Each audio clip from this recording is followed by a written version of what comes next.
3,000 telegrams a week pass through the Cardiff office that serves South Wales, just a fraction of the 27 million that are sent in the country every year.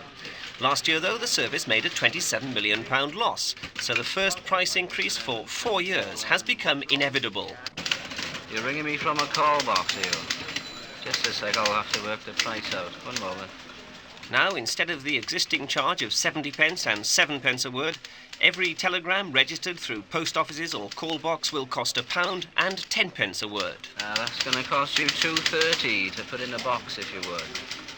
But the very fact the telegram is still with us is something of a surprise. The Carter Commission recommended scrapping the inland service, but the post office persevered, and innovations like the greetings telegram offered a welcome and profitable lifeline. 6 Springfield Close, Wenbo, Cardiff. Happy birthday, signed Bob. Now, about 1 in every 4 telegrams contains a greeting of some kind. But in these days of satellites and an ever-improving telephone system, the question still remains, what kind of a future has it got? We still regard the telegram service as a part of the total concept of communications of the post office as a whole. And it will become viable if we can make it pay its way. And this is what we aim to do. But isn't it an anachronism now?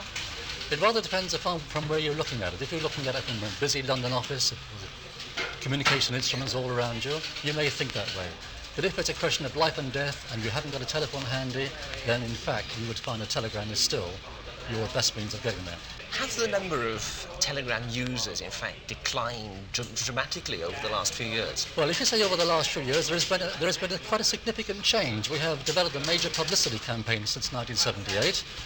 We have appointed a new executive of our headquarters with a new director, and we're trying to get some new impetus into it.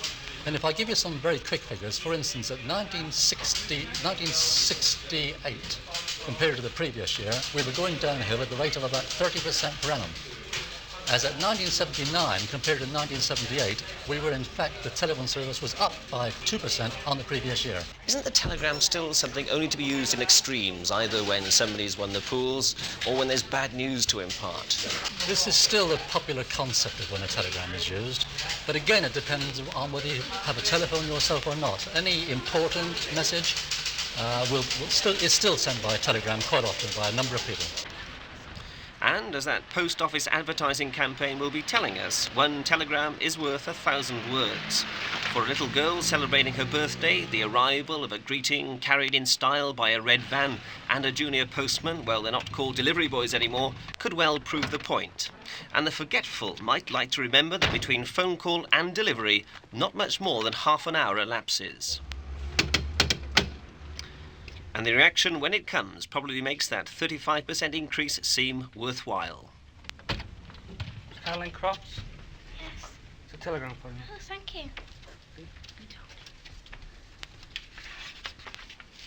Oh, it's a birthday card.